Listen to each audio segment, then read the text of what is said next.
నెల్లూరు జిల్లాలో గంజాయి అక్రమ రవాణాపై పోలీసులు ఉక్కుపాదం మోపారు. కావలి సబ్ డివిజన్ పరిధిలోని దగదర్తి పోలీస్ స్టేషన్ హద్దుల్లో భారీ స్థాయిలో జరుగుతున్న గంజాయి రవాణా గుట్టును పోలీసులు మంగళవారం రట్టు చేశారు.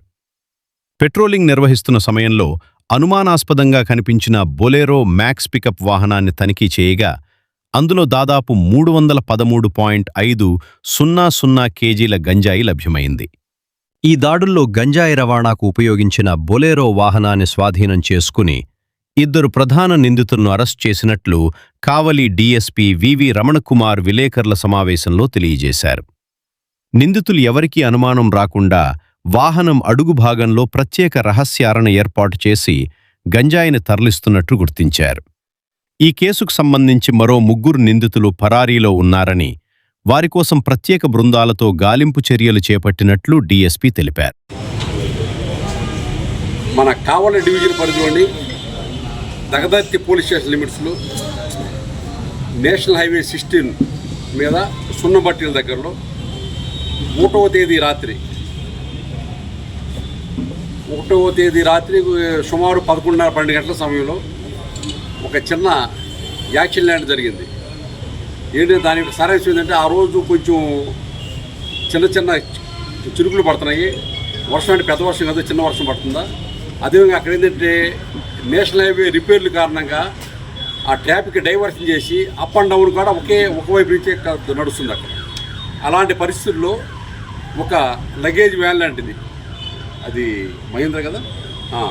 మహీంద్ర లగేజ్ వ్యాన్ లాంటిది ఒకటి ఖాళీ వ్యాన్ అటుగా అంటే ఇటు నెల్లూరు వైపు పోతూ అక్కడ ఆ డైవర్షన్ దగ్గర మరి ఆ స్పీడ్ కలిపెట్టి ఏం జరిగింది మొత్తానికి అక్కడ టట్టర్లు అవి రోడ్ సైడ్ మార్జిన్లో పడిపోయింది. ఆ రోజు ఆ రోడ్ సైడ్ మార్జిన్లో పడిపోయిన తర్వాత 1వ తారీఖు రాత్రి అన్నమాట.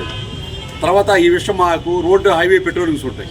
ఆ పెట్రోలింగ్ వాళ్ళకి సమాచారం తెలిసిన తర్వాత వాళ్ళు వచ్చి అక్కడికి ఏదైతే నేరస్థలం ఉందో అక్కడికి వచ్చి రీచ్ అయ్యి వాళ్ళు పరిశీలించారు. ఒక బండి పడిపోయిందా అంటే ఒక ట్రక్ లాంటిది అన్నమాట, లగేజ్ ట్రక్. వెంటనే మన దగదర్తి పోలీసు వారికి తెలిపోయి ఆల్రెడీ దగదర్తి ఎస్ఐ గారు అప్పుడు వైజాగ్లో బందోబస్తు ఉంటాడు. తర్వాత ఇంటర్వ్యూ ఏంటంటే మన బిట్రగుంట ఎస్ఐ గారికిను మన కావలి రూరల్ సిఐ గారికి ఇన్ఫార్మ్ చేస్తే వీళ్ళందరూ వెళ్ళి అక్కడ వెళ్ళి చూశారు, పరిశీలించారు. ఆ పరిశీలిస్తే ఏదైతే పల్టీ కొట్టిందో ఆ పల్టీ కొట్టిన వ్యాన్లో అక్కడ మీరు ఆల్రెడీ ఏదో పుష్పాషన్ మీద చూసినట్టున్నారు కదా, అలాంటివి ఉన్నట్టు ఏంటంటే ఏదైతే డ్రైవర్ కూర్చునే క్యాబిన్కి అదేవిధంగా లగేజ్ పెట్టి ఏదైతే మన దీనికి మధ్యలో స్పేస్ ఏంటంటే కొంత స్పేస్ ఏంటంటే ఒక బాక్స్ తయారు చేశారు. ఆ బాక్స్ ఏదో బయటకు కనిపిస్తుంది. ఆ బాక్స్ నుంచి ఏదో వాసన ఏదో మొత్తానికి అక్కడ ఏదో ఒక ఆకులాగా కనిపించింది మనకి. ఏంటని చెప్పి దాని గురించి చూస్తే దాంట్లో నుంచి స్మెల్ వస్తుంది అనమాట. ఆ స్మెల్ ఏంటంటే దాని పరిస్థితి ఏంటంటే గంజాయి అని చెప్పి నిర్ధారణకు వచ్చారు.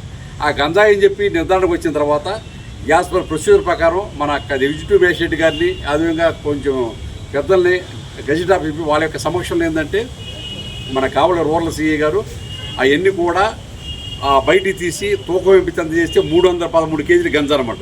313 కేజీలు గంజా ఉందా మొత్తం అవన్నీ యాజ్ పర్ ప్రొసీజర్ ప్రకారం అన్ని కూడా గంజా మొత్తం కూడా సీజ్ చేసి ఆ బేల్స్ అన్నీ కూడా ఏదైతే ఇప్పుడు మీ ముందు నుంచే ఉన్నాయన్నమాట ఈ బేల్స్ అనమాట మొత్తం 313 కేజీలు గంజా అనమాట.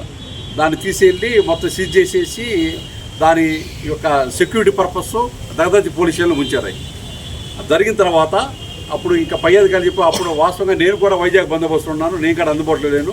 ఇంకా ఈ బందోబస్తు అంతా కూడా మన నెల్లూరు జిల్లా మన ఎస్పీ మేడం గారు ఆధ్వర్యంలో కావలి రూరల్ సిఐ గారు అదేవిధంగా బిట్రగుంట ఎస్ఐ గారు వీళ్ళందరూ కూడా ఇన్వెస్టిగేషన్ టేకప్ చేసి వాళ్ళు టెక్నికల్ ఎవిడెన్స్ ఏంటంటే అక్కడ పడిపోయింది కానీ ఎవరు లేరు. ఎప్పుడైతే బండి పల్టీ కొట్టగానే దానికి సంబంధించిన డ్రైవర్ కానీ ఎవరు కానీ అందుబాటులో లేరు, ఎవరు ఎక్కడ ఉన్నారో కానీ తెలియదు. అలాంటి దాని కేవలం టెక్నికల్ ఎవిడెన్స్ అయితే ఆ టవర్ డంప్ అనమాట. అది అక్కడ ఎప్పుడైతే పల్టీ కొట్టిందో ఆ పల్టీ కొట్టే టయానికి అక్కడ టవర్ డంప్ తీసి ఆ టైంలో అక్కడ ఫోన్లు ఏ పని చేసి అక్కడి నుంచి మరి ఎవరికి వెళ్ళి ఫోన్ అనే దాని మీద టెక్నికల్ అనాలిసిస్ చేసి చాలా డెప్త్గా ఇన్వెస్టిగేషన్ చేసి కొంతమంది పేర్లు ఐడెంటిఫై చేయగలిగారు. కొంతమంది ఐడెంటిఫై అంటే వాళ్ళు ఏంటంటే జైపాల్ అనే ఇతను ఏంటంటే తమిళనాడులో మదురైలో ఉంటాడు. అదేవిధంగా సౌభాగ్యరాజన్ పాత్ర ఇతను ఏంటంటే వరిసెలో ఉంటాడు. తర్వాత నూతన మాలి అనే ఇతను కూడా వరిసెలో ఉంటాడు. తర్వాత ఎంసీ అనే ఇతను మెడ్రాస్లో ఉంటాడు. తర్వాత జోగి ముండోలి ఇతను కూడా వరిసెలో ఉంటాడు. వీళ్ళు ఏంటంటే టెక్నికల్లో అనాలిసిస్లో వీళ్ళ యొక్క అడ్రస్ బయటపడ్డాయి. అంటే వీళ్ళు అసలు ఎక్కడ వచ్చేదారిలో వీళ్ళు ఎక్కడ టోల్ గేట్లు ఎక్కడన్నా ఈ నంబర్ గల అది అంటే వాస్తవం ఏంటంటే వాళ్ళు అక్కడికాడ వాళ్ళు టెక్నిక్ వాడారన్నమాట. ఆ నంబర్ ప్లేట్ ఏమో వరుస సంబంధించింది, దాని చాసిస్ బాడీ నెంబర్ పెట్టామో అది తమిళనాడుది. అంటే నెంబర్ ప్లేట్గా మార్చారన్నమాట ఎవరికాడ గుర్తుపడటానికి. వీళ్ళు ఏంటంటే ఇక్కడ వచ్చే దారి ఏంటంటే అటు ఈస్ట్ గోదావరి కానీ వెస్ట్ గోదావరి ఏరియాలో పెట్రోల్ బంక్ తాగి డీల్ కాడ పంపించారన్నమాట. దాన్ని కాడ వీళ్ళు మనవాళ్ళు అనాలసిస్ చేసి దాన్ని బట్టి కాడ అన్ని రకాలన్నమాట, అన్ని రకాలుగా టెక్నికల్ అనాలిసిస్ వాడుకొని ఇప్పుడు నేను చెప్పిన 5 పేర్లని ఐడెంటిఫై చేయగలిగారు. చేసిన తర్వాత వరుస ఏరియా అదేవిధంగా తమిళనాడు ఏరియా టీమ్స్ వెళ్ళినా సరే మన వాళ్ళకి ఎక్కడికడ ఎవరికడ ఇన్ఫర్మేషన్ రాలేదు.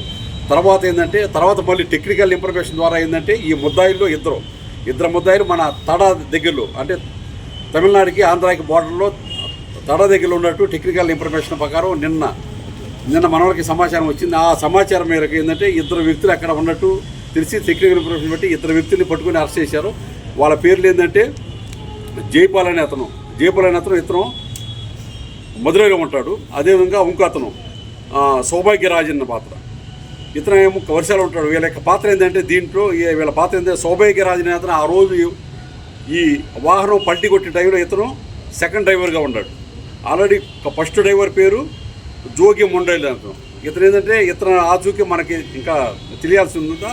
ఆ రోజు అతనికి సపోర్ట్ డ్రైవర్కి ఇతను ఉన్నాడు. ఈ సౌభాగ్యరాజ్ అనే అతను సపోర్ట్ డ్రైవర్ని అరెస్ట్ చేశారు. అదేవిధంగా ఈ జైపాల్ అనే అతను మధురైలో ఉంటాడు. వచ్చేసరికి ఏంటంటే మెడ్రాస్ సరౌండింగ్స్లో ఇతనే రిసీవ్ చేసుకొని తీసుకెళ్ళి ఎంసీ అనే అతను వీళ్ళ పైన ఇంకో అతను ఉంటాడు, మెయిన్ అతనికి అప్పగిస్తారన్నమాట.